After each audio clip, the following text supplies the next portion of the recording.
Bismillahirrahmanirrahim. Assalamualaikum warahmatullahi wabarakatuh. Waalaikumsalam warahmatullahi wabarakatuh. Mas Agung, ya kan. Alhamdulillah hari ini kita kedatangan satu tamu istimewa, Al Ustadz Agung Ahlus Sana. Kemarin habis selesai PM3 kan itu. Jadi saya bisa melegitimasi dengan sebagai seorang ustadz. Iya. Nah, hari ini kita akan membahas satu kitab, ya kan, spesial ya. Biasanya kita bahas buku, sekarang kita bahas kitab. Karena kalau saya bilang buku kan terlalu besar kan gitu ini. Ini kitab, ya kan. Bahas kitabnya Dr. Muhammad Ahmad Al-Mubayyad, ya kan. Mungkin teman-teman akan mengetahui satu isinya soal akhir zaman kan itu. Jadi hari ini kita akan bahas ensiklopedia akhir zaman. Moga-moga teman-teman bisa menarik kesimpulan bahwasanya kita itu benar-benar di akhir zaman gitu. Iya. Sebelum kita masuk, Mas, coba jelaskan siapa sih Dr. Muhammad Ahmad Al-Mubayyad itu? Langsung. Jadi gini, untuk Dr. Ahmad Al-Mubayyad sendiri kan sebenarnya seorang peneliti itu. Peneliti dari Palestina, yang dimana itu sekolahnya atau kita sebut kuliah ya. Kuliah itu di Mesir sama di Gaza, Palestina itu sendiri. Namun yang jadi menarik itu beliau itu lulus dengan disertasinya itu kan disertasi otomatis S3 ya. Nah, S3 itu udah summa cum laude. Summa cum laude itu bahasanya apa ya? Mungkin teman-teman bisa. Iya. Nah, summa cum laude ya, pokoknya IP-nya luar biasa lah. Nah, namun yang jadi menarik lagi itu beliau sampai saat ini juga masih konsisten gitu membahas perihal akhir zaman kayak gitu. Bahkan beliau itu juga berdakwah lewat online. Ada juga blogspotnya. Biasa ngikutin juga. Ya pernah buka sekali itu sih. Jadi emang benar-benar fokus di sana. Fokus, dan juga beliau punya dua. Yang pertama bahasnya itu memang kitab-kitab hadis-hadis nas, itu khusus untuk blog yang pertama. Blog yang kedua itu membahas tentang tanda-tandanya itu secara futuristik. Futuristik itu kan dari kata future itu masa depan. Jadi akibatnya itu masa depannya itu kayak gimana, itu ada tanda-tandanya kayak gitu. Tanda-tanda masa depan. Iya. Ya, nanti kita akan bahas ya, maksudnya tanda-tanda apa. Saya rasa tema-tema akhir zaman itu sangat disukai oleh banyak orang kan. Karena kita akan membahas masa depan. Iya. Seandainya ini benar, maka Al-Quran benar. Seandainya ini salah, maka Al-Quran salah. Selesai. Gampang sekali kan itu. Kita akan bahas soal akhir zaman. Saya akan tanya dulu, Mas, pertama. Untuk kita bahas akhir zaman ini sebenarnya apa gunanya kan itu? Jadi gini, sebenarnya kan masih mungkin teman-teman atau mungkin masnya itu pernah baca hadis atau hadis Arba'in An-Nawawi kan. Nah, hadis Arba'in An-Nawawi yang kedua kalau nggak salah itu perihal bab iman. Jadi di bab iman itu dari pokoknya itu hadis yang terpanjang di Arba'in An-Nawawi itu. Nah, itu bahasnya tentang salah satunya isi dari agama Islam itu sendiri. Jadi isi agama Islam itu kan pernah kan Rasulullah itu bermajelis bersama dengan seorang laki-laki, pakaiannya bersih, kemudian tidak kelihatan dia keluar musafir. Ya, musafir. Padahal zaman dulu kalau orang musafir ya termasuk saat ini kan, berantakan, kusum kumal, kusut kumal kayak gitu. Tapi bersih kayak gitu. Datang di majelis Nabi, duduk lututnya nempel dengan lutut Nabi. Lututnya nempel dengan lutut Nabi, tangannya ditaruh di paha Nabi, atas paha Nabi. Sontak kan sahabat itu pada bingung semuanya. Loh, ini siapa? Bakde sopo iki? Teko-teko ra dikenal, lucu-lucu salam langsung dek ya. Itu sebenarnya ada suatu bahan yang menarik di situ. Jadi malaikat Jibril itu berkata, sebenarnya orang itu kan malaikat Jibril itu berkata, ya Rasulullah, katakanlah padaku apa itu Islam, dijawab dengan rukun Islam. Kemudian ditanya apa itu rukun iman, jawab dengan rukun iman. Terus yang keempat apa itu ihsan, ya udah jawabnya ketika kamu beribadah seolah-olah kamu melihat Allah dan Allah itu ada di samping sekitarmu kayak gitu. Melihat, Nah, terus yang terakhir keempat ini, kapan hari akhir itu hadir atau terjadi? Bahkan Rasulullah itu jawabnya itu orang yang ditanya tidaklah lebih tahu dari orang yang bertanya kayak gitu. Nah, ketika udah bertanya itu ya udah langsung nyelonong pergi ya wis. Iki teko-teko lunga. Teko-teko ora ngomong apa-apa terus teko nah wis kaya ngono tok. Ora suwun. Iya, wah ra Jawa tenan. Untung ra makan snack ya, Mas. Iya, untung ra makan snack gitu jane. Nah, itu jadi itu sebenarnya malaikat Jibril tuh ada niatan itu mengajarkan manusia 4 hal itu, tidak sebatas bertanya tok. Jadi inti dari agama Islam itu sendiri apa? Yang paling pokok 4 tadi ternyata. Tidak cuma sebatas 3 Islam, iman dan juga ihsan. Tapi ada satu lagi yang penting itu apa? Akhir zaman itu. Nah, itu yang jadi kenapa kok kita harus paham mengenai akhir zaman? Ya katakanlah seperti ini ya. Masnya Masnya pernah merasa bahagia? Pernah kan? Ya, pernah merasa bahagia. Terus apa kemudian Masnya merasa kan? Iya, merasa. Terus apakah Masnya itu pernah bahagia? Iya, pernah lah. Pernah juga. Nah, katakanlah bahagia Masnya itu juga ada batasnya kan, kayak gitu kan. Nah, tapi yakinlah, maksudnya ya husnuzan aja kalau semua orang itu pasti di kehidupannya itu bahagia terusnya. Tapi yang jadi pertanyaannya itu mau sampai kapan bahagianya kayak gitu.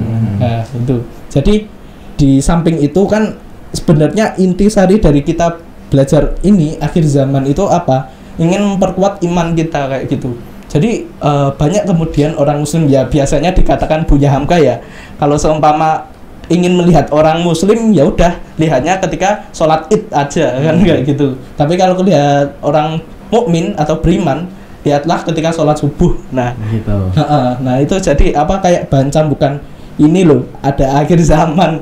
Ini amalmu ini sampai piro kok sampai santuy-santuy kayak gitu loh. Tapi yang lebih penting akhir zaman itu adalah satu ajaran Islam yang secara real itu mempertaruhkan dirinya sendiri kan itu bahasanya.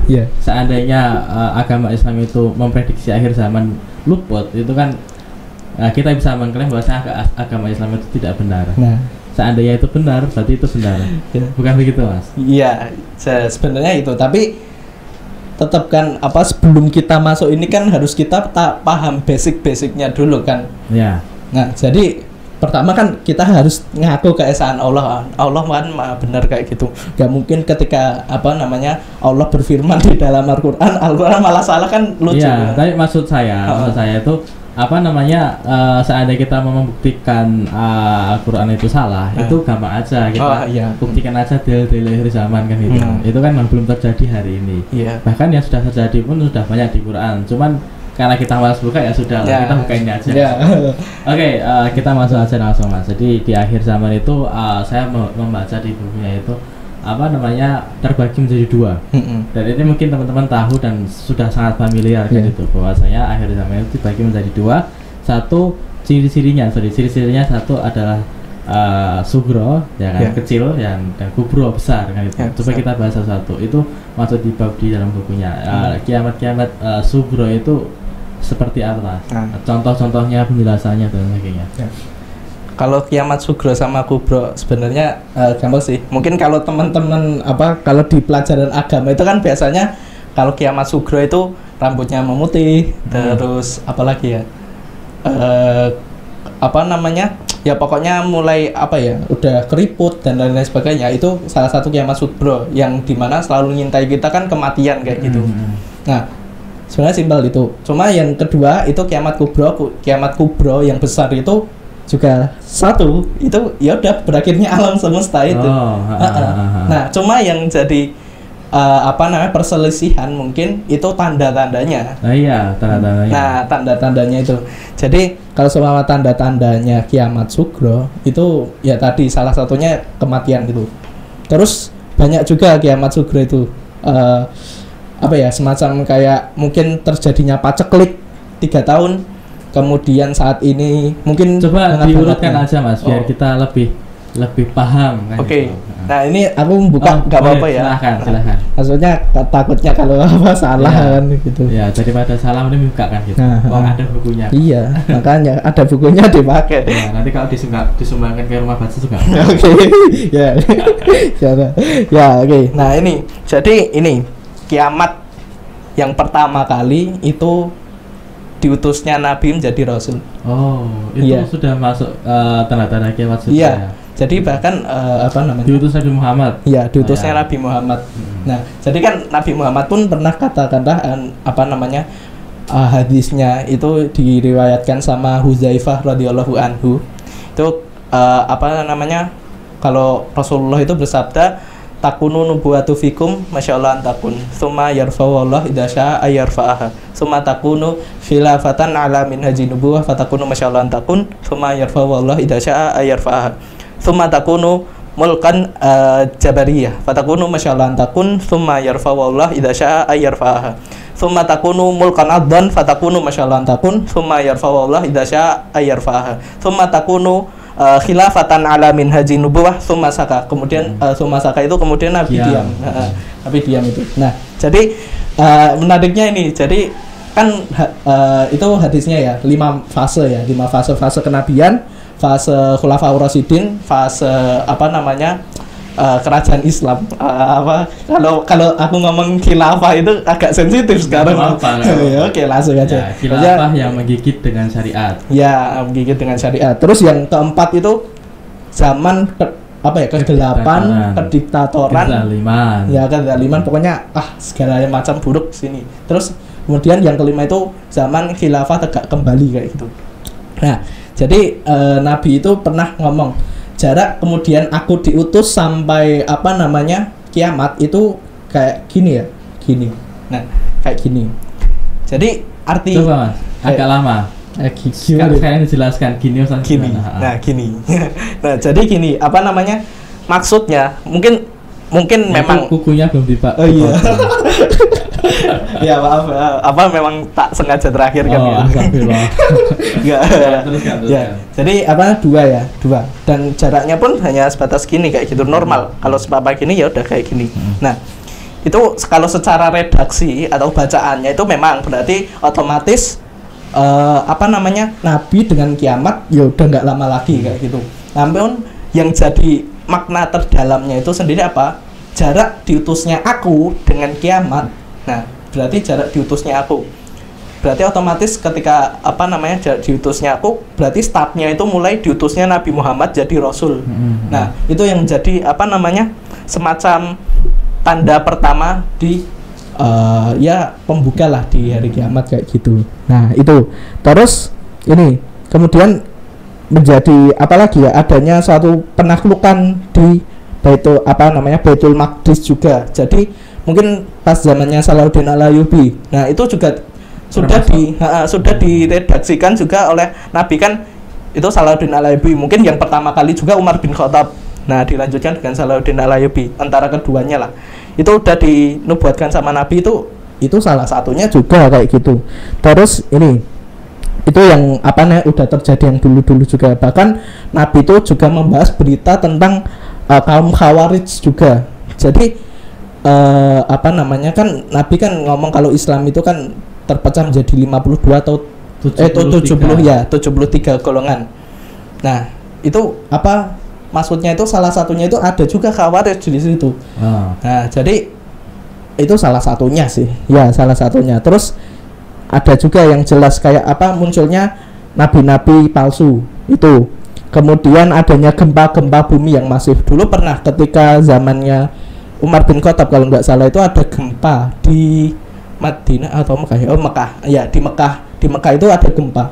Dan kemudian Umar bin Khattab tuh langsung nanyain sama sahabat-sahabat lainnya, siapa yang melakukan maksiat di Mekah sampai gempa.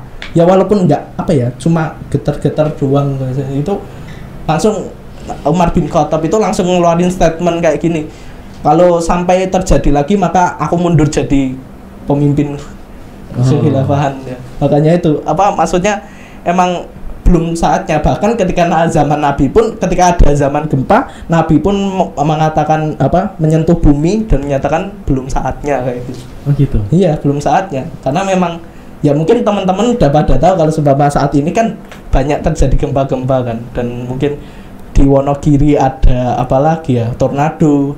Kemudian di daerah Sulawesi itu ya banjir bandang dan lain-lain sebagainya kayak gitu. Di Pekalongan. Nah, Pekalongan, Semarang, kemudian ya masih banyak daerah lagi. Ya itu salah satu contohnya di Indonesia. Belum lagi di negara-negara lain itu kayak gimana lagi kan nggak tahu. Jadi makin ke depan tuh makin carut marut kayak gitu kan. Nah, intinya itu. Terus ini yang jadi persoalan apa? Anak muda. Ya kalau dikatakan enak ya enak, tapi kalau nggak katakan nggak enak ya bener nggak enak juga. Apa itu mas? Ya ini tahu pacaran. Oh, saya nggak tahu mas, saya kecil ya aku juga nggak tahu pacaran juga. Ya kok ngomong?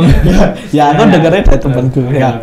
Jadi itu apa namanya pacaran, jadi merebaknya apa ya, perzinahan di muka bumi kayak gitu, salah satu contohnya itu untuk kiamat sugro ya, dan masih banyak lagi sebenarnya. Ini sampai berpart-part ini malah. Apa coba apa namanya, yang ambil yang penting-pentingnya. Oke. Jadi tadi Nabi diutus ya kan, sudah termasuk. Kemudian penaklukan Yerusalem dan kawan-kawannya oleh entah itu Umar bin Khattab atau Salahuddin Ayyubi. Terus yang tadi akhirnya kemudian zina tadi kan bisa merebak dengan ada lagi ya mas? Ada lagi. Nah ini tak kondisikan juga ya sama sekarang juga. Jadi yang paling relate aja. Yang paling relate aja. Jadi kan ini sebelum masuk itu kan ada fitnah-fitnah. Jadi di apa namanya kondisi saat ini pun, bahkan di zaman pasca Nabi meninggal itu sudah terjadi fitnah. Jadi bahasanya itu kan pernah Hudzaifah itu apa diskusi sama beberapa sahabat kayak gitu. Nah singkat ceritanya Umar bin Khattab itu apa namanya, Hudzaifah itu nggak sengaja keceplosan tuh ada satu pintu fitnah. Nah pintu fitnah. Nah dan pastinya ada Umar bin Khattab di situ. Umar bin Khattab nanyakan pintu fitnahnya itu siapa ya, maksudnya dalam bahasa langsung aja ya, itu ya Umar bin Khattab itu sendiri ya. Katakanlah ketika Abu Bakar itu meninggalnya dengan cara Abu Bakar meninggalnya aku lali ya. Sakit. Nah, ya, karena sakit. Nah, diantara apa namanya 4 Khulafaur Rasyidin itu yang pertama kali meninggal tapi enggak dengan sakit, tapi dibunuh itu ya Umar kan. Nah, ya saya pernah dengar hadisnya juga bahwasanya terbukanya apa namanya pintu fitnah itu saat Umar ya kan wafat. Kemudian Umar tanya, terus wafat saya itu gimana? Apakah dibukanya pintu itu? Tanya pintu itu didobrak atau biasa aja kan itu? Umar. Aku mau apa? Umar ya. Nah, terus kemudian apakah pintunya dibuka itu dengan cara biasa atau didobrak? Tapi jawab didobrak. Oh, berarti dibunuh. Ya, itu. Jadi ya mungkin secara bahasa halusnya kayak gitu. Ya. Jadi langsung dibunuh, dan ketika pasca Umar lain seterusnya sampai saat ini pun semua meninggal itu pasti dibunuh. Ya, kebanyakan. Kebanyakan dibunuh. Siapa? Utsman bin Affan dibunuh, kemudian Ali, terus Husain Hasan tuh yang paling parah itu. Itu menjadi sebuah sekte ya kan. Apa namanya religius yang kemudian lahir dari emosi. Nah, padahal sektenya itu juga sekte-sekte yang sesat itu juga termasuk tanda-tanda akhir zaman juga. Jadi lahirlah sekte-sekte sesat. Itu yang pertama. Sampai saat ini mungkin masih banyak sekte. Ya sekte penyembah setan itu bahasanya apa? Sekte penyembah setan ini satanik. Satanik ya. Nah, satanik terus apa lagi itu banyak sekali. Nah, itu apa namanya? Itu yang agak sedikit pembuka fitnah. Nah, terus yang dimaksud fitnah itu sebenarnya kan ada apa namanya? Fitnah syahwat dan fitnah syubhat. Fitnah syahwat ya tahu sendiri lah, maksudnya hawa nafsu. Hawa nafsu. Kalau fitnah syubhat itu, jadi fitnah syubhat ya, syubhat itu samar-samar gitu, abu-abu. Nah, kalau fitnah syahwat kan mungkin kayak harta tahta wanita itu kan. Nah, harta tahta Anya Geraldine. Bahaya. Ya, itu harta tahta wanita. Nah, terus ada fitnah syubhat juga. Fitnah syubhat itu ya ini tak bacakan juga. Jadi boleh. Ada ya, jadi ada fitnah seperti potongan malam, kemudian yang gelap gulita, terus fitnah setan, terus apa namanya beruntunan beruahnya fitnah, kemudian ya itu salah satunya. Terus yang fitnah syubhat itu ada 3 lagi itu. Nah, jadi kalau mungkin ya kalau syahwat mungkin udah pernah dengar lah, harta wanita ya, mungkin pasnya sendiri juga ada pernah tahu lah kayak gitu. Nah, terus yang jadi fitnah syubhat itu ada 3 lagi pendolongannya. Fitnah ahlas, sarak sama duhaima. Kalau fitnah ahlas itu fitnah di mana umat Islam itu terpecah belah. Nah, kalau sekarang relate nggak? Relate sekali itu. Jadi itu ceritanya saya pernah baca itu saat Nabi berdoa di dalam satu masjid. Saya lupa masjidnya itu. Masjid Kuba kalau nggak salah. Kuba. Itu beliau meminta beberapa hal ya kan. Salah satunya jangan sampai umat itu terpecah belah. Dan itu yang kemudian ditolak sama Tuhan kan itu. Nggak mau, karena itu memang sunatullah ya. Iya. Kalau nggak mau umat Islam itu harus kayak gitu. Itu untuk fitnah ahlas ya. Jadi kalau seumpama saat ini mungkin banyak buzzer ya.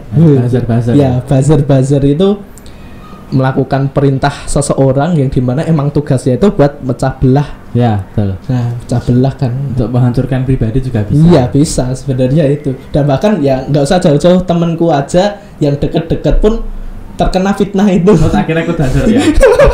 Enggak. Itu kan terkena fitnahnya. Terkena fitnahnya. Bahkan akhirnya dia dapat gelombang pilpres. Gelombang pilpres. Ada serangan dulu hajar.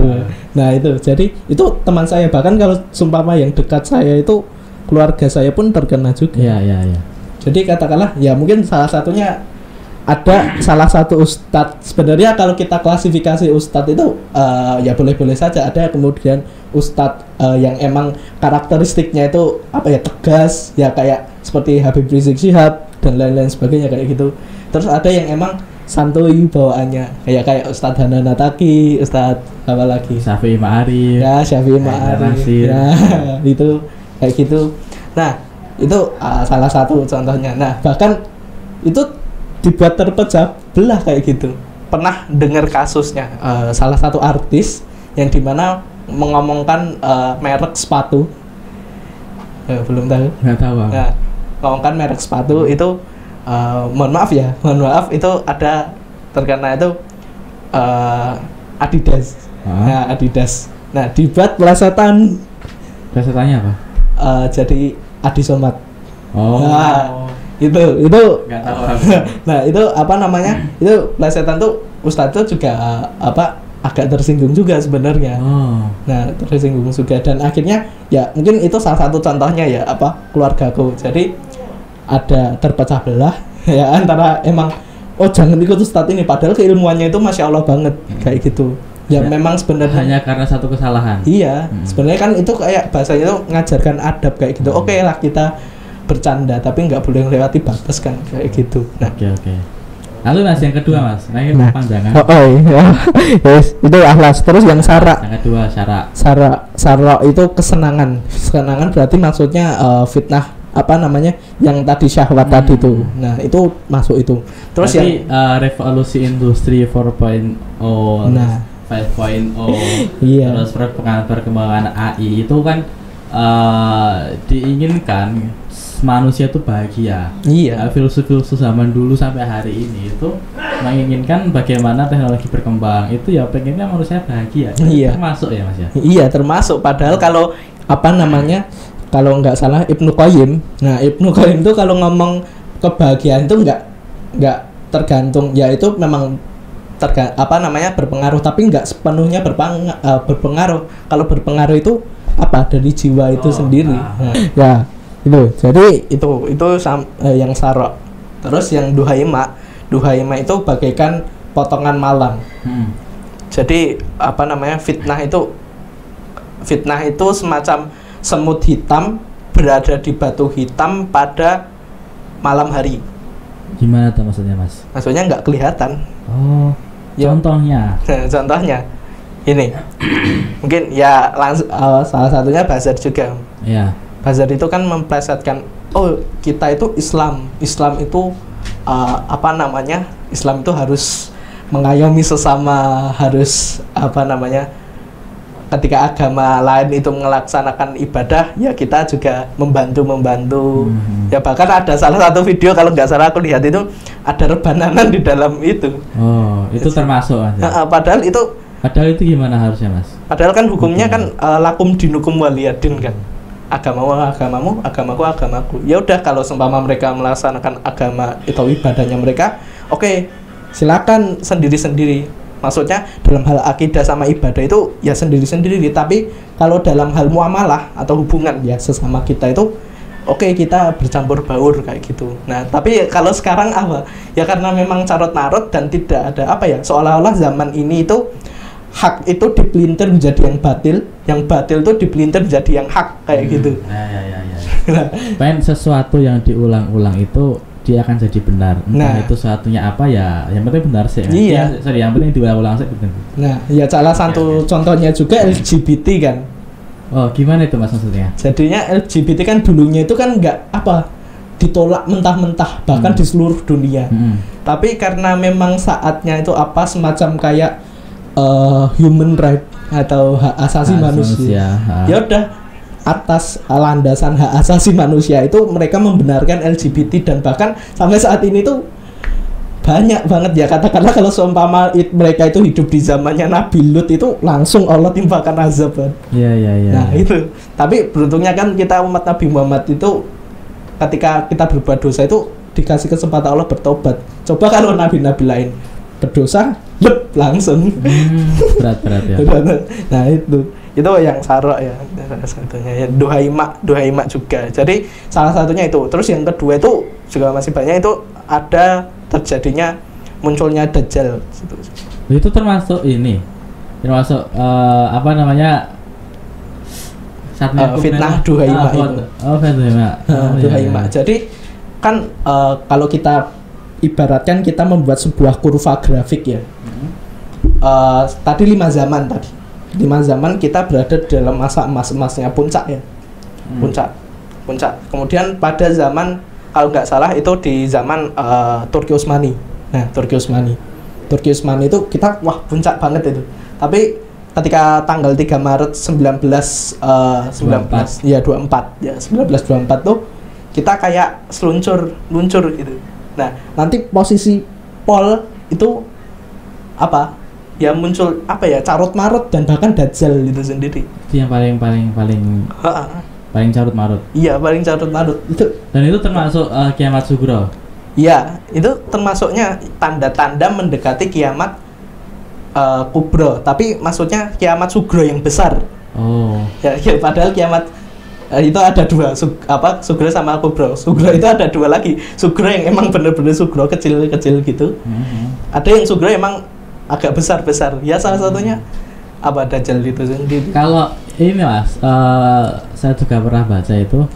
Satu, soal kebun kurma di Baisan. Dua, soal danau Tiberias menyusut. Tiga, soal bangsa Arab yang bertelanjang dada, tapi punya berlomba-lomba meninggikan bangunan dan sebagainya. Itu masuknya ke mana, Mas? Nah, itu juga masuknya di akhir zaman juga, yang menara-menara orang-orang Arab itu kan di hadis Arba'in An-Nawawi juga. Itu yang kedua sama. Itu panjang, antalidal amatu robadha wa antaral hubatal uratal ala tari'asya yatatawaluna fil bunyan. Jadi di ayat hadis itu kan orang-orang kiamat itu akan terjadi, atau kiamat itu akan dekat katakanlah apabila bangsa Arab yang dulunya kere-kere, miskin-miskin, bertelanjang dada, bahkan alas kaki pun nggak ada, itu tiba-tiba langsung jadi pemuncak di dunia. Maksudnya pemuncak itu harta-hartanya itu kan, wah, masya Allah banget kan. Ya punya gedung-gedung pencakar langit dan lain-lain sebagainya. Lamborghini. Iya, Lamborghini, bahkan ada ATM itu ngeluarin emas, bukan uang. Itu Dubai. Ya, Dubainya itu kalau tak katakanlah surga kekayaan itu di sini. Ya, Dubai itu emang ini puncak kesenangan dunia. Jadi artis-artis di Hollywood, artis papan atas Eropa itu kalau belum di Dubai itu belum termasuk artis papan atas. Kan? Belum bahasanya syaratnya. Ya, syarat. Legitimasi. Ya, legitimasinya kan kayak gitu. Nah, itu kita doain, Mbak. Nah, ini habis itu kan ya mungkin ini buruk-buruknya, tapi ada kabar baiknya juga dari Rasul. Jadi Rasul itu mengatakan bahwasanya di akhir zaman kelak itu yang bagus juga di Arab itu mulai tumbuhnya pohon-pohonan hijau kembali Arab itu. Nah, terus turunnya salju juga. Bahkan Ibnu Bas salah satu ulama besar di Arab itu ketika Abdullah bin Bas. Abdullah bin Bas ya Allah. Ya, Abdullah bin Bas itu ketika kultum atau ceramah itu posisinya masih salju. Bahkan beliau itu sendiri mengatakan sambil menangis bahwasanya ini zaman ini sudah dekat, zaman akhir zaman ini sudah dekat, kayak gitu. Sambil menangis beliau itu. Bahkan ya, Masya Allah banget, bahkan seorang ulama yang melakukan amalan banyak itu masih menangis karena memang masih kurang kayak gitu kan, bahannya kan kayak gitu. Nah, itu itu untuk Arab. Terus yang satunya lagi yaitu Arab. Terus ada pembebasan di Baitul Maqdis lagi. Nah, di Yerusalem. Nah, kalau sekarang kan itu itu masuk Sugro atau Kubro? Nah, itu Sugro juga. Oh, masih Sugro. Ya udah, berarti kita belum masuk Kubro kan? Kalau Kubro itu udah finishnya. Oh, oke. Sebelum ke sana coba dilanjutkan dulu. Oh ya. Ya, oke. Nah, itu penaklukan. Ya, penaklukan Yerusalem. Itu ditaklukkan oleh salah satu pasukan yang dimana ketika zaman itu pasukan itu merupakan pasukan yang tidak terkalahkan. Imam Mahdi. Bukan sebelum Imam Mahdi. Jadi ada satu pasukan lagi sebelum Imam Mahdi muncul, itu tugasnya membebaskan Baitul Maqdis kayak gitu. Nah, kalau tak lihat sekarang juga ya, termasuk juga melihat dari pandangan para ulama itu semua bangsa itu pasti mengalami kekalahan ketika perang, kecuali satu negara, Afghanistan. Oh, Afghanistan nggak pernah kalah. Afghanistan nggak pernah kalah karena ya memang dulu emang mereka dibombardir, tetapi mereka sampai sekarang pun itu menang terus akhirnya. Bahkan Amerika pun menancapkan bendera putih biasanya. Bendera putih bagi mereka. Kemudian bahkan Amerika malahan mau untuk kerjasama dengan mereka, padahal Amerika tuh tenaganya kan kuat, negara superpower kan kayak gitu. Iya, ada satu film untuk bisa menguasai Afghanistan itu diambil kelompok yang emang nggak terlalu radikal, bukan terlalu fundamentalis ya kan. Ada kelompok yang kemudian perempuan tuh nggak boleh belajar sama sekali. Saat dia perempuan itu belajar maka harus dibunuh, ya kan. Nah, ada satu kelompok yang menentang itu. Nah, yang menentang itu kemudian diget sama Amerika untuk menguasai Afghanistan di situ. Ada filmnya itu. Malah baru tahu aku kalau itu. Ternyata emang seperti itu ya. Afghanistan benar-benar yang belum bisa terkalahkan. Iya, belum bisa. Sampai Amerika pun juga tunduk gitu. Iya, tunduk, dan bahkan salah satu negara superpowernya itu juga Rusia kan. Rusia itu juga malahan ingin ikut membantu ketika katakanlah Afghanistan itu butuh bantuan kan. Tapi Afghanistan nih tak rasa dan dilihat dari beberapa ulama itu nggak butuh bantuan karena mereka udah kuat kan kayak gitu. Dari persenjataan pun mereka membuat sendiri, menghasilkan sendiri kayak gitu. Dan mungkin pernah itu nama salah satu organisasinya itu kalau nggak salah Taliban.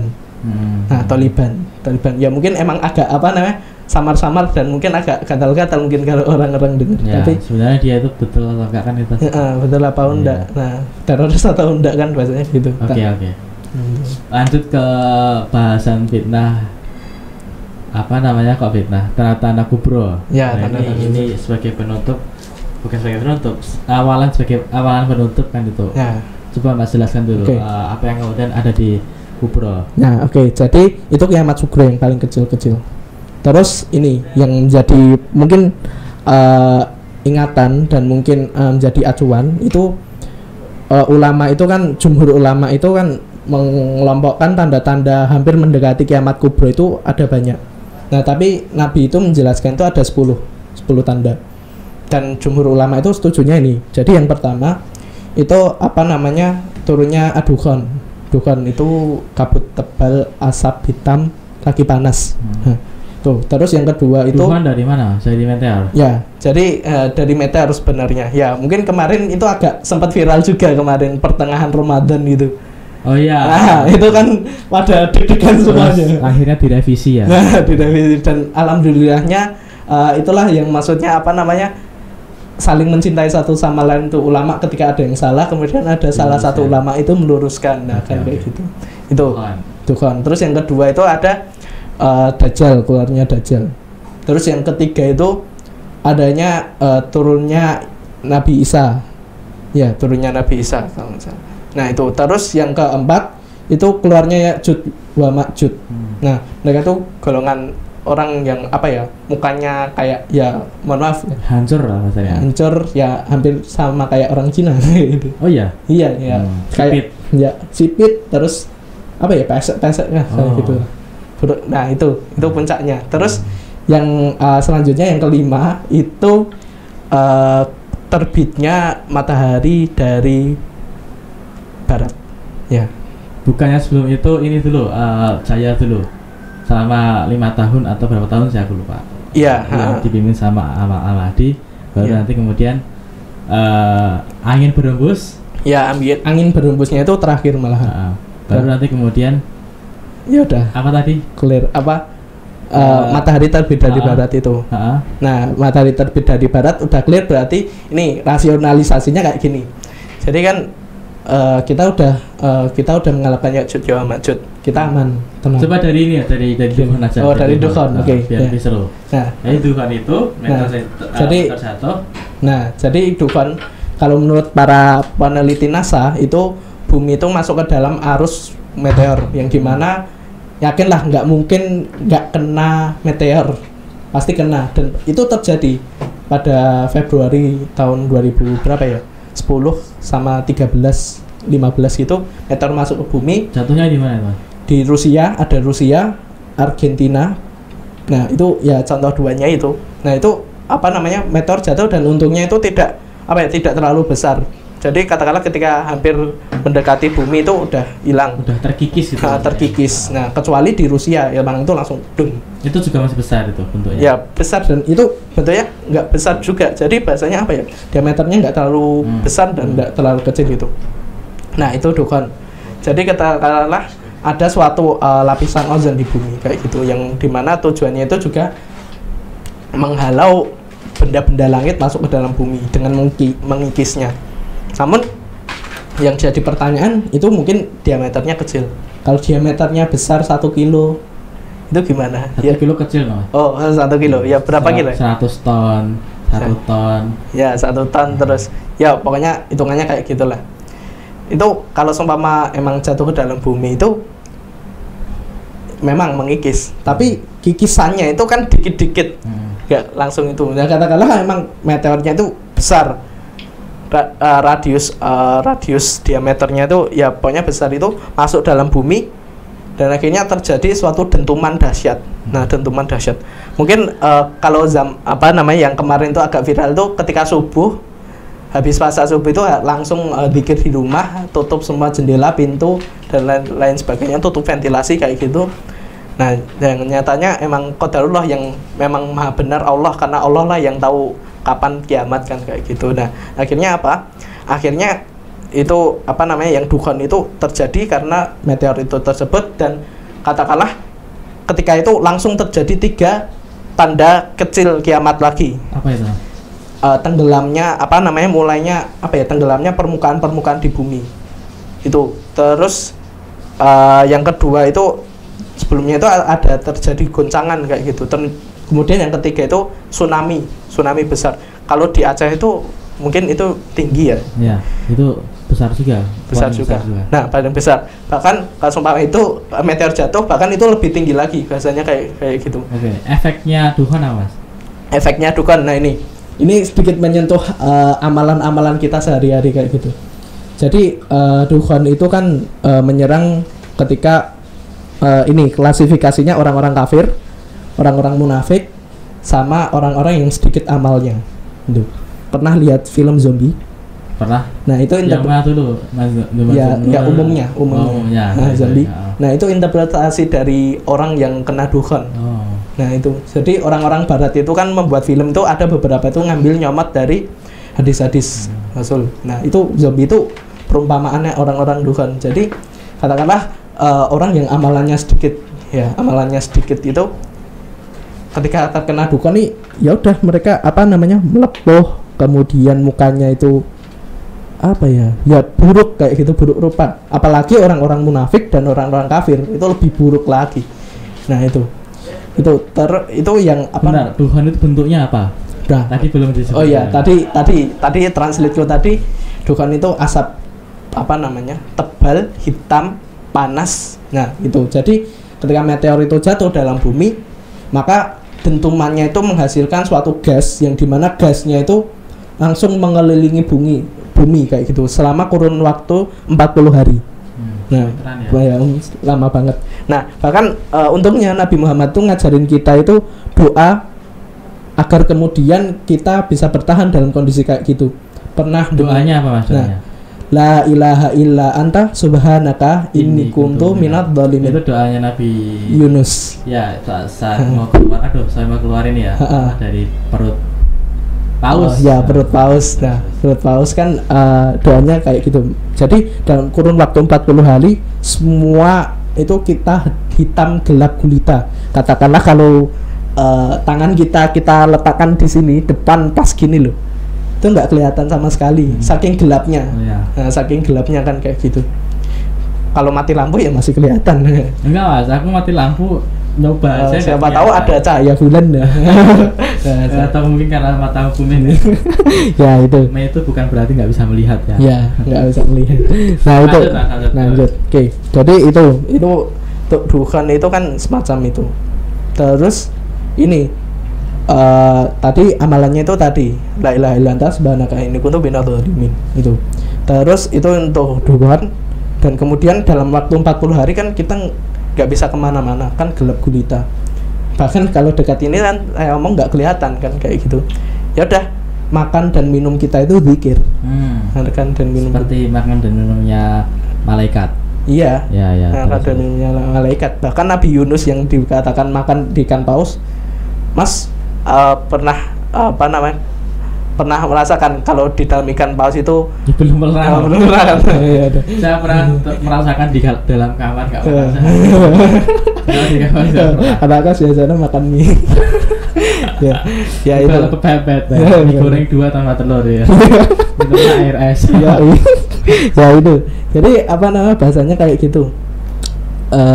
Apa tadi? Dukhon. Nah, dukhonnya. Setelah dukhon kemudian ketika pasca 40 hari tadi udah hilang kan. Nah, efeknya itu adalah kita saling berebut makan. Nah, berebut makan. Ini benar-benar kacau. Ya, kacau. Apa ya? Chaos. Ya, chaos. Ini chaos. Ya, chaos. Nah, chaos banget kan. Nah, bahkan kalau Nabi katakan tuh sebelum terjadinya Dajjal itu ada satu tali benang merah kayak gitu. Jadi katakanlah kita punya tasbih, ada jumlahnya 10 itu contoh kiamat kubro. Ya, tanda kiamat kubro kayak gitu. Nah, simpulnya ada simpul. Nah, simpulnya itu meteor. Nah, meteor. Jadi kalau semua saat kebuka ya semua langsung satu. Jatuhnya pun enggak cuma pelan-pelan, langsung tet. Nah, kan cepat banget gitu. Nah bahkan sebelum itu kan tanda-tanda Dajjal keluar itu 3 tahun itu mengalami paceklik atau kekeringan ya, karena yang pertama tahun pertama itu 2/3 hujan dan tumbuh-tumbuhan tumbuh di bumi itu ditahan sama Allah. Kemudian itu yang pertama maksudnya full maaf itu full. Terus yang kedua itu tadi 2/3 itu ditahan. Terus yang ketiga itu 1/3 hujan itu ditahan sama Allah, dan akhirnya puncaknya itu tidak ada hujan disebabkan karena ya meteor tadi itu sendiri. Nah itu ya katakanlah kalau ada hujan itu pun hanya menghilangkan kabutnya itu aja, bahasanya kan kayak gitu. Dan akhirnya ketika pasca orang yang chaos itu mereka iman pun nggak diperhatikan, yang penting mereka bisa makan hidup ya udah. Jadi ketika pasca zaman itu akhirnya muncul Dajjal di daerah Khurasan itu daerah Iran kan nggak salah. Nah itu Dajjal keluar, dan akhirnya Dajjal itu berkeliling bumi itu kurang lebih kalau nggak salah itu 1 tahun 1 bulan kemudian 40 hari kalau nggak salah. 1 tahun ya, 1 tahun tok ya, kan? 1 tahun. Satu harinya itu serasa hari pertama itu 1 tahun, hari kedua itu 1 bulan, hari ketiga itu 1 minggu, hari keempat dan seterusnya itu sama seperti hari-hari biasa. Nah padahal kan ya itu masih belum tahu juga kita, kalau seumpama Rasul itu kan mengatakan Dajjal itu berkeliling bumi selama 40 hari kalau nggak salah ya, 40 hari itu kita nggak tahu maksudnya 40 hari atau mungkin 1 tahun itu maksudnya kayak gimana lebih jelasnya kan ya mungkin ke depan kita akan tahu sendiri. Terus fitnah Dajjalnya apa? Nah ini fitnah Dajjalnya, jadi katakanlah ya itu kan puncak daripada fitnah. Nah puncak daripada fitnah ya kingnya ya maksudnya setan kan itu. Ultimate-nya maksudnya raja dari setan. Nah itu ya katakanlah seperti ini, kita ibaratkan kayak gini ya, mahasiswa kalau seumpama dompetnya kosong pun ngeluh kan, dan mereka bakalan cari apa yang bisa dimakan ya minimal mie, padahal mie itu kan emang nggak sehat ya, itu harus kita makan karena agar kemudian kita bisa hidup kan itu. Nah apalagi ketika Dajjal itu kita chaos, sebelumnya itu kita chaos, kita rebutan makanan, dan ketika Dajjal itu membawa fitnah yang luar biasa kayak gitu. Ketika Dajjal datang itu membawa setumpukan makanan, segunung makanan, terus membawa neraka dan surga, kebalik malahan, surganya di kiri, nerakanya di kanan. Nah itu jadi surga yang ditawarkan adalah neraka, neraka yang ditawarkan adalah surga. Nah itu itu posisinya juga kebalik sebenarnya, neraka itu malah di kanan, surganya itu malah di kiri kan, kayak gitu. Itu jadi contohnya ya, katakan itu kita nggak bisa mengimajinasi apa gimana. Iya, Dajjal itu membawa makanan kan. Iya, nggak tahu. Ya entah dibawa pasukannya atau gimana, nggak tahu juga sih ya. Padahal itu pasca paceklik kita nggak bisa makan. Masih makan. Wah ya seneng banget. Iya, seneng banget. Dan katakanlah ini orang-orang aja yang ketika bencana dikasih makan tuh manut sama yang dikasih kan. Apalagi ketika Dajjal kan ya. Seperti itulah gambarannya. Terus. Itu. Terus itu untuk Dajjal. Nah, jadi katakanlah itu Dajjal. Terus adanya munculnya Imam Mahdi. Jadi tapi Imam Mahdi itu tidak termasuk dalam salah satu tanda besarnya. Bahkan itu ya semacam angin segar bagi kita kayak gitu. Jadi di tengah kondisinya kita carut marut, chaos, di mana Dajjal berkeliling, dan akhirnya itu masih Imam Mahdi itu muncul kayak gitu. Sebelum kita ke sana, apa yang harus kita lakukan saat Duhon sampai Dajjal, sampai kita menemui Imam Mahdi? Dan kita kan nggak di Timur Tengah nih, ya kan?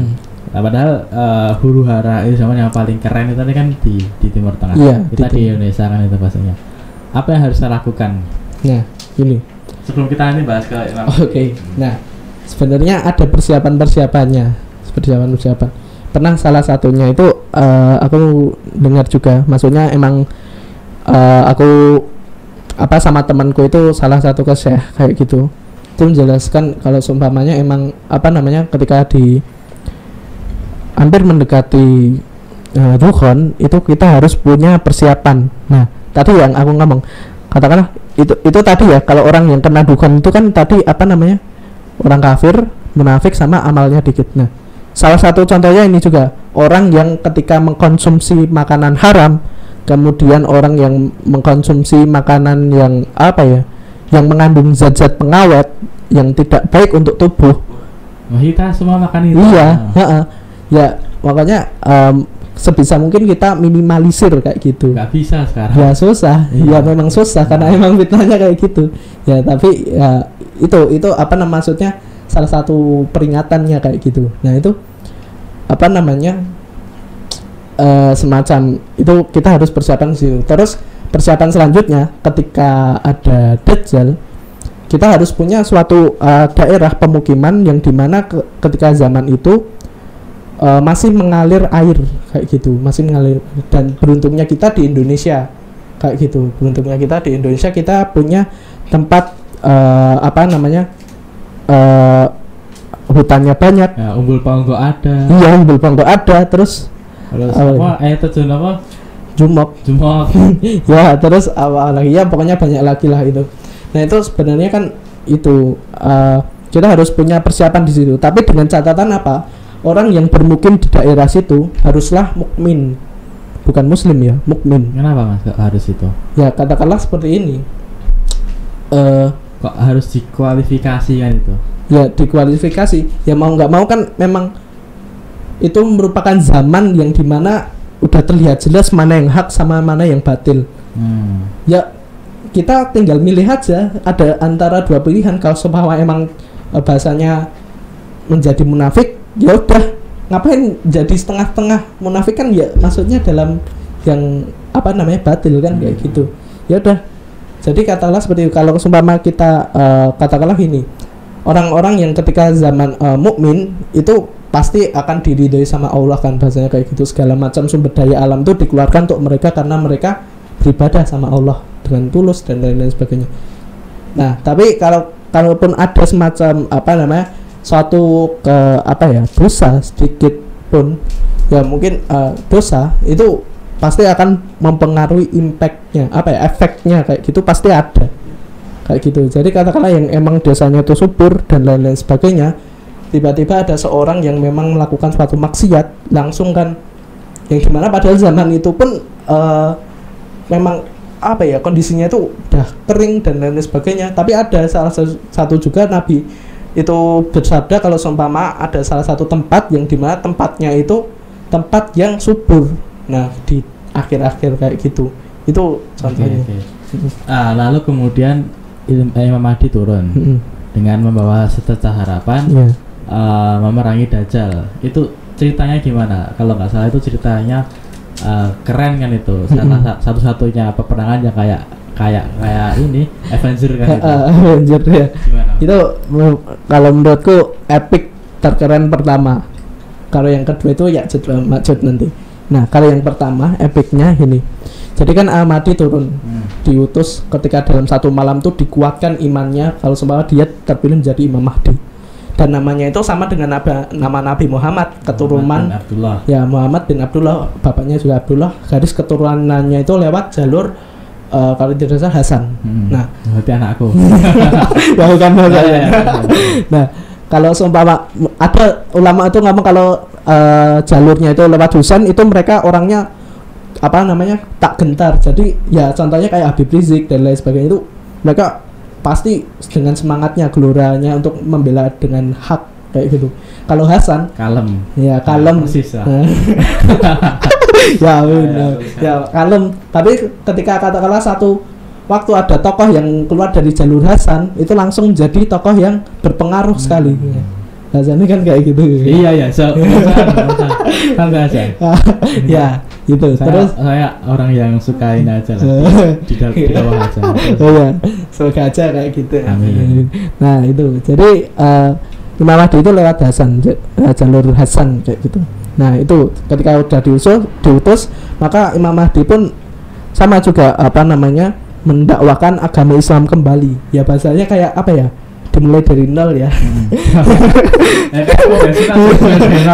Enggak juga sih, tapi ya itu maksudnya ada beberapa ya ulama yang memang apa namanya untuk membaiat beliau kayak gitu, dan akhirnya beliau cuma berkeliling dan apa namanya dua tempat yang kemudian Dajjal itu nggak bisa masuk itu Mekah sama Madinah, sama dua tempat itu ada daerah Masjidil Aqsa sama Gunung Tursina kalau nggak salah. Nah itu 4 tempat itu nggak bisa dimasukin Dajjal. Nah terus yang jadi apa namanya yang jadi epicnya ini ya yang jadi epicnya, jadi kan Dajjal berkelana keliling dunia dan akhirnya tahu ada Imam Mahdi kan rasanya yang membunuhnya, karena ya Dajjal juga tahu bahwasanya kalau seumpama dia sudah berdiri di depan pintu gitu, jadi ada namanya itu suatu daerah di tengah-tengah antara Mekah dan Madinah gitu. Nah Mekah dan Madinah Masjid Putih ya di Damaskus. Oh ya Masjid Putih di Damaskus. Kalau yang tengah-tengah itu orang yang mengejar Imam Mahdi untuk membunuh. Nah itu mereka lihat di situ. Nah masjid di Damaskus, Menara Putih kayak gitu. Oh ya, Masjid Jami Amawi. Nah, itu. Nah, Masjid Jami Amawi. Itu Masjid Jami Amawi. Itu apa? Nabi Isa turun di situ. Nah, jadi katakanlah ini udah puncaknya ini. Puncaknya yang dimana emang dulu itu ketika pasca meteor Dukhan semua teknologi mati termasuk ini. Karena apa namanya? Ya emang ada suatu peleburan zat karena saking panasnya kayak gitu. Nah, itu nggak ada teknologi dan akhirnya pas di tempat pintu gerbang mereka jalan kaki juga semuanya, balik ke zaman kuno bahasa kayak gitu. Nah itu di depan gerbang Nabi Isa Imam Mahdi itu lagi sholat subuh. Nah tiba-tiba ada suatu cahaya dari langit yang dimana cahayanya itu menandakan bahwasanya Nabi Isa itu turun. Nah bahkan Dajjal itu tahu, oh iya kalau seumpama ini berarti aku udah berada di tempat ini, Isa udah bentar lagi akan turun kan, biasanya kan kayak gitu. Dan itu adalah detik-detik terakhir Dajjal hidup. Iya, detik-detik terakhir Dajjal hidup. Nah, oke, itu jadi Nabi Isa turun dalam Menara Putih dan akhirnya diminta untuk mengimami, tapi lebih afdalnya bahasanya karena ini apa kepemimpinanmu, maka kamu yang jadi imam kan.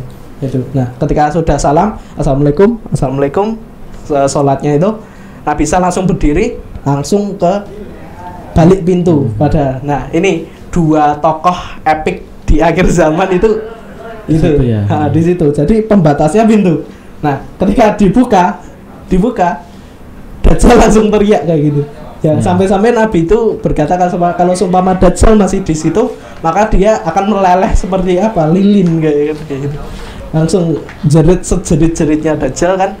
Akhirnya ya tahu sendiri kalau Dajjal itu dapat gelar Al-Masih. Nah, Al-Masih. Nabi Isa itu juga dapat gelar Al-Masih kayak gitu. Al-Masih itu artinya apa? Al-Masih itu ini sepengetahuan saya. Jadi Al-Masih itu memiliki semacam halnya kayak Nabi Isa itu ya, memiliki kekuatan. Bisa juga Al-Masih juga. Nah, memiliki kekuatan bisa menyembuhkan orang yang buta. Kemudian apalagi ya? Mukjizatnya banyak sih.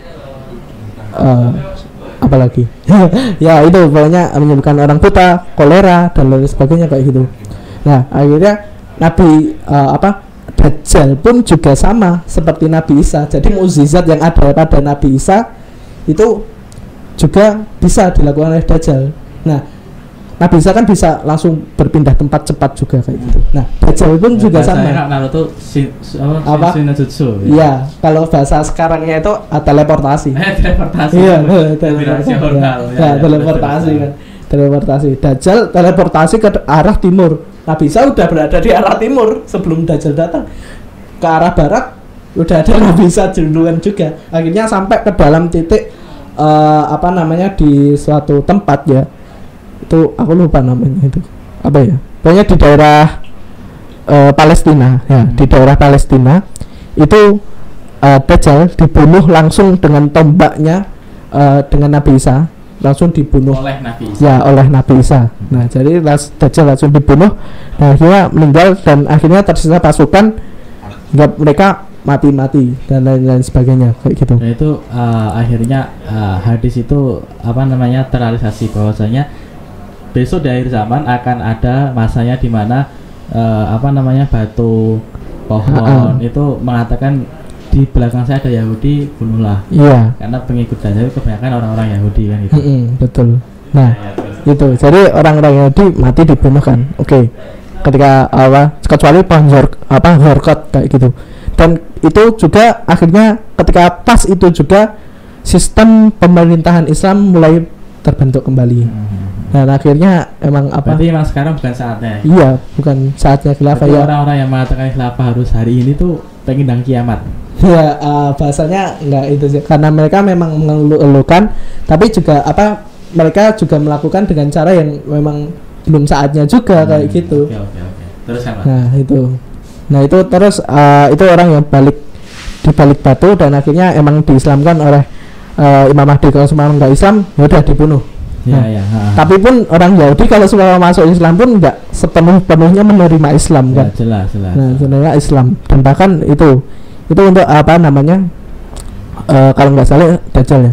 Nah terus Nabi Isa udah ada, terus Dajjal udah mati, kemudian muncul lagi epic lagi nih, Ya'juj wa Ma'juj kayak gitu. Gimana itu? Jadi itu merupakan salah satu suku ketika Nabi Zulkarnain di Quran surah Al-Kahfi kalau nggak salah itu suku yang barbar bahasanya, barbar banget. Nah saking barbarnya itu katakanlah banyak juga. Ada satu golongan, bukan satu golongan, ada beberapa kloter lah.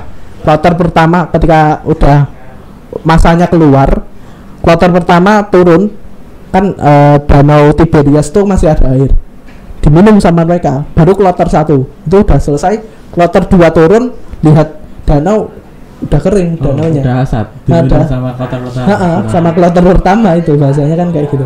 Dan bahkan gini, kalau ibaratnya itu Ya'juj dengan manusia, satu manusia itu perbandingannya satu manusia dengan kalau nggak salah 99 kalau untuk 100 Ya'juj wa Ma'juj. Nah saking banyaknya, bahkan bumi itu sampai full kayak gitu. Dan akhirnya Nabi Isa itu melarikan diri, dan tak yakin semua orang yang kemudian bertemu dengan Ya'juj wa Ma'juj itu nggak bakal bisa selamat ya, karena mereka kan barbar. Mereka itu juga nggak punya hawa nafsu kayak gitu. Kalau ketemu perempuan ya udah langsung dibunuh aja, selain golongan mereka kayak gitu, beda sama kita kan. Kayak gitu. Nah akhirnya kan Nabi Isa sampai ke gunung Tursina kalau nggak salah ya, Tursina memohon pertolongan sama Allah agar kemudian mematikan seluruh Ya'juj wa Ma'juj. Dan akhirnya dimatikan Allah dengan adanya suatu ulat kayak gitu, ulat yang bunuh Ya'juj wa Ma'juj. Dan akhirnya bangkainya banyak, dan Nabi Isa mohon kepada Allah untuk membersihkannya lagi dengan cara burung ya, ada suatu burung. Jadi burungnya itu unik bentuknya, bentuknya lehernya itu kayak unta. Terus ya pokoknya lehernya kayak unta panjang kayak gitu. Tapi dia ditugaskan membawa bangkai Ya'juj wa Ma'juj. Nah katakanlah kalau ada orang tanya lah, terus bangkainya dibawa kemana? Jawaban yang pastinya itu wallahu alam. Enggak tahu. Nah itu masih ada bau-bau menyengat habis bangkainya itu, darah-darahnya itu. Dan akhirnya Nabi Isa mohon pada Allah untuk menurunkan hujan agar membersihkan bumi kayak gitu, agar hijau kembali. Nah itu udah pasca ketika Ya'juj wa Ma'juj finish, itu Islam udah berdiri dan tentram sampai kurun waktu 7-10 tahun itu di beberapa asar. Oke, kita percepat aja. Setelah itu ada apa, Mas? Nah setelah itu ada matahari terbit dari barat itu. 17 menit lagi ini video kapan Oke, itu jadi itu perihal yang matahari terbit dari barat itu. Matahari terbit dari barat, kemudian bahasanya itu munculnya Dabatul Ard. Nah munculnya Dabatul Ard, kita udah senang, kita udah tenang, ya pokoknya senyaman-nyamannya, tenang-tenangnya bumi itu ketika zaman itu. Terus ketika matahari terbit dari barat itu menandakan tobat sudah ditutup pintu tobat. Kemudian langsung muncul Dabatul Ard, karena segera langsung mengeksekusi mana yang sekiranya orang itu orang mukmin atau orang kafir. Nah, kayak itu, orang muslim atau orang kafir ya. Kalau seumpama emang apa namanya gini, orang yang kemudian orang mukmin atau amalnya banyak itu dipoles dengan cincinnya Nabi Sulaiman. Tapi kalau seumpama mereka emang kafir dan amalnya emang buruk, diketuk dengan ditutup sama tongkatnya Nabi Musa. Nah, Nabi Musa kayak gitu. Terus itu untuk Dabatul Ard. Terus kemudian ini munculnya angin lembut ya, angin lembut yang harumnya itu seharum wangi kasturi. Nah, aku belum pernah bau harum kasturi. Ya, itu. Nah, itu apa namanya? Itu untuk wangi kasturi. Jadi minimal asap tersebut, kabut tersebut ketika mengenai orang muslim, bukan mukmin ya, orang muslim itu seketika orang muslim itu akan meninggal. Ketika orang muslim itu akan meninggal. Jadi walaupun orang muslim tapi hanya sebatas dia kenal dengan Allah dan dia bersembunyi di suatu tempat terpencil, pasti akan didatangi dengan kabut tersebut. Pasti, ya? Pasti. Nah, itu jadi akhirnya kemudian orang mukmin semua mati, diwafatkan di situ.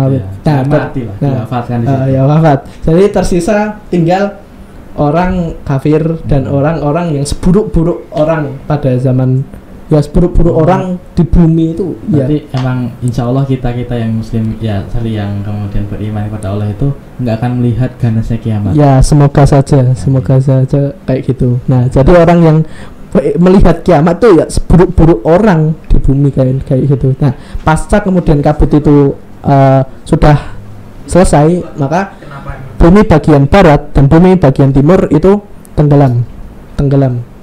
Nah, kemudian tersisa suatu daerah.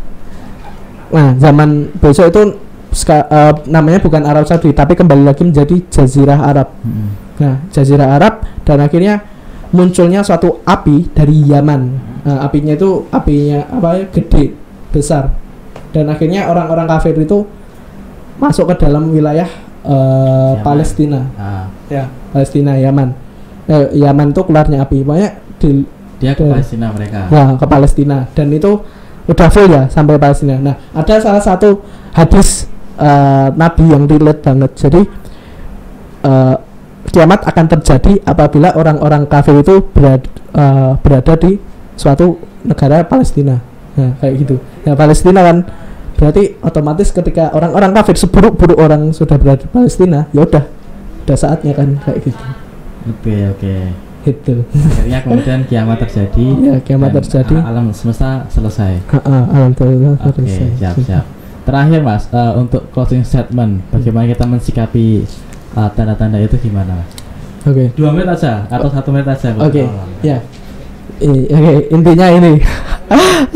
Ya, intinya gini, kalau seumpama memang kita berada di akhir zaman kayak gitu, di tengah carut marutnya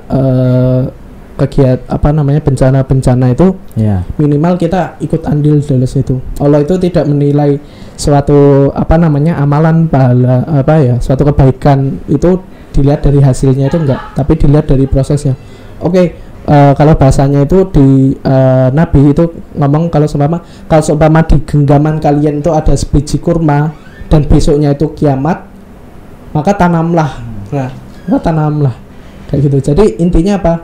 Walaupun besok kiamat, dan itu pasti terjadi, dan nggak usah muluk-muluk lah. Kalau kiamat yang paling kecil aja, kematian, itu kalau seumpama terjadi itu ya udah kita end game over kan bahasanya gitu. Tapi kalau seumpama memang kita nggak tahu kapan kematian kita, dan akhirnya mau nggak mau kita harus melakukan suatu kebaikan kayak gitu, yang dimana kebaikan itu jadi suatu amalan, dan orang-orang cerdas itu melakukan amalan yang dimana amalan itu bisa mengalir terus-terusan. Atau jadi itu Mas ya. Oke, terima kasih banyak. Kalau closing statement dari saya bahwasanya Islam itu agama itu salah satu bisa disebut sebagai agama saat dia bisa meramal masa depan, future kan itu. Nah, ramal masa depan itu tak rasa semua agama ada, baik itu samawi atau bukan. Nah, pertanyaannya tinggal buktikan aja mana yang kemudian ramalan itu benar. Ya, tinggal itu kita pilih, kemudian kita ikuti kan selesai. Itu menjadi salah satu bukti bahwasanya agama itu paling benar kan itu. Jadi nggak usah terlalu banyak ada perdebatan di situ. Oke, mungkin itu teman-teman sekalian bahasan kita hari ini. Alhamdulillah kita selesai dengan bahasan akhir zaman. Semoga teman-teman bisa kita semua introspeksi diri dengan keadaan kita hari ini, dan kita akan ketemu di podcast selanjutnya. Semoga bisa sehat walafiat. Amin. Kurang lebihnya mohon maaf. Assalamualaikum warahmatullahi wabarakatuh. Waalaikumsalam warahmatullahi wabarakatuh.